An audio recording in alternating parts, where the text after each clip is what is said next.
Who comes to mind when you think about homes and gardens? Maybe these guys? Or him? Well, how about Adolf Hitler? We're gonna be talking about Adolf Hitler's home and garden interview, published in 1938. Special feature, Hitler in Homes and Gardens. Hitler's mountain home, a visit to Haus Wachenfeld in the Bavarian Alps, written and illustrated by Ignatius Beyer. It is over 12 years since Herr Hitler fixed on the site of his one and only home. It had been close to the Austrian border, barely 10 miles from Mozart's own medieval home at Salzburg. At first, no more than a hunter's shack, Haus Wachenfeld has grown until it is today quite a handsome Bavarian chalet, 2,000 feet up on the Obersalzberg amid pine woods and cherry orchards. Here in the early days, Hitler's widowed sister, Frau Angela Raffel, kept the house for him on a, quote, peasant scale, and then his famous book, Mein Kampf, My Struggle, became a bestseller of astonishing power, with 4.5 million copies of it being sold. Hitler began to think of replacing that humble shack by a house and garden of suitable scope. In this matter, he has Thrope been his own architect. There's nothing pretentious about the Führer's little estate. It is one that any merchant of Munich or Nuremberg might possess in these lovely hills. The entrance hall is filled with a curious display of cactus plants and majolica pots. Herr Hitler's study is fitted as a modern office, and leading out of this is a telephone exchange. From here, it is possible for the Führer to invite friends or ministers to fly over to Berchtesgaden and landing on his own aerodome just below the chalet lawns. And the site commands the fairest view of all Europe. This is to say much, I know, but in these Bavarian Alps, there's a softness of greenery with snow-white cascades and forest-clad pinnacles like the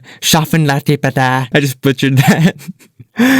The Schaffenfelder Patia and the Twelfersturme. Hitler's home looks out upon his native Austria. Meals are often served on the terrace on little tables shaded by big canvas umbrellas. Here's a little picture of it right there. From this viewpoint, a chain of drowsy lakes is seen far below, with ancient shrine chapels hidden in ferny folds of towering rocks. And since the Reichsführer settled there as the Squire of Wachenfeld, the whole region has been starred with motor speedways, even as far as the Oberammergau.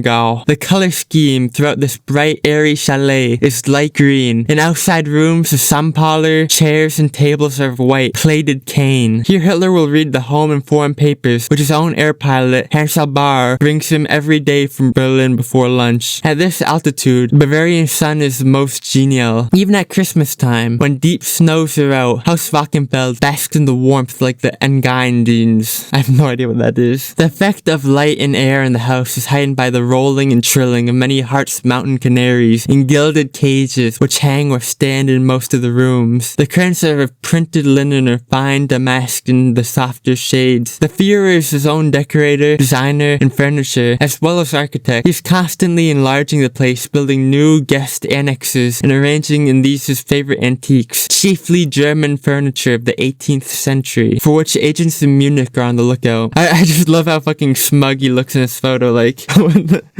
It is a mistake to guess that the weekend guests are all, or even mainly, state officials. Hitler delights in a society of brilliant foreigners, especially painters, musicians, and singers. As host, he's a droll raconteur, as we all know how surprised we were when Mr. Lloyd George and his party were when they accepted an invitation to Haus Wachenfeld. The guest bedrooms are hung with engravings, but more interesting than any of these to the visitor are the Führer's own watercolor sketches. Time was when a hungry Hitler was glad to raise a few marks by selling these little works. None measures more than about 8 inches square, and each is signed A. Hitler, unmistakably, if also legibly. The gardens are laid out simply enough. Lawns at different levels are planted with flowering shrubs, as well as roses and other blooms in the due season. The Führer, I may add, has a passion about cut flowers in his home, as well as for music. Every morning at 9, he goes out for a talk with the gardeners about their day's work. These men, like the chauffeur and air pilots, are not so much servants as loyal friends. A lifelong vegetarian at table, Hitler's kitchen plots are both varied and heavy on produce. Even in his meatless diet, Hitler is something of a gourmet, as Sir John Simon and Mr. Anthony Eden were surprised to note when they dined with him at the presidential palace at Berlin. His Bavarian chef, Herr Kannenberg, contrives an imposing array of vegetarian dishes, savory and rich, pleasing to the eye as well as to the palate, and all conforming to the dietetic standards which Hitler exacts. house. But at Haus Wachenfeld, he keeps a generous table for normal guests. Here, bon viveurs like Field Marshal Goering and von Blumberg and Joachim von Ribbentrop will foregather at dinner. Elaborate dishes like Cantillon à la Presse and Traite Saumon à la Monseigneur will then be served with fine wines and liquors of von Ribbentrop's expert choosing. Cigars and cigarettes are duly lighted at this terrace feast, though Hitler himself never smokes, nor does he take alcohol in any form. All visitors are shown their host's modest kennels, where he breeds magnificent Alsatians. Some of his pedigree pets are allowed the run of the house, especially on days when Herr Hitler gives a fun fair to the local children. That must have been wild. On such a day when state affairs are over, the squire himself, attended by some of his guests, will stroll through the woods into hamlets above and below. Rustics sit at cottage doors carving trinkets and toys in wood, ivory, and bone. It is then when the little ones are invited in the house. Coffee, cakes, fruits, and sweets are laid for them on trestle tables in the grassy orchards. Then Frauengoebbels and Goering, in dainty Bavarian dress, perform dances and folk songs, while the bolder spirits are given joyrides in Herr Hitler's private airplane. Nor must I forget to mention the archery butts in the back of the chalet. It's strange to watch the burly Field Marshal Goering, as chief of the most formidable air force in Europe, taking a turn with the bow and arrow at straw targets of 25 yards range. There's so much to do about these scarlet bullseyes, as though the fate of nations depended on a full score. But I have said enough to convey the idea of a sunny subalpine home, hundreds of miles from Berlin's uproar, and set amid an unsophisticated peasantry of carvers and hunters. This is the only home which Hitler can laugh and take his ease, or even, quote, conduct tours by means of the tripod telescope which he himself operates on the terrace for his visitors. This place is mine, he says simply. I built it with money that I earned. Then he takes you into his library, where you note that half the books are in history, painting, architecture, and music. When it's fine enough to dine in the open air, one sees a piano made ready for the after-dinner concert. Local talent will supply violin and cello for pieces by Mozart or Brahms. But at the piano itself, it is always the English-speaking giant who is 6'4", Dr. Ernst Putzi Hansfacht.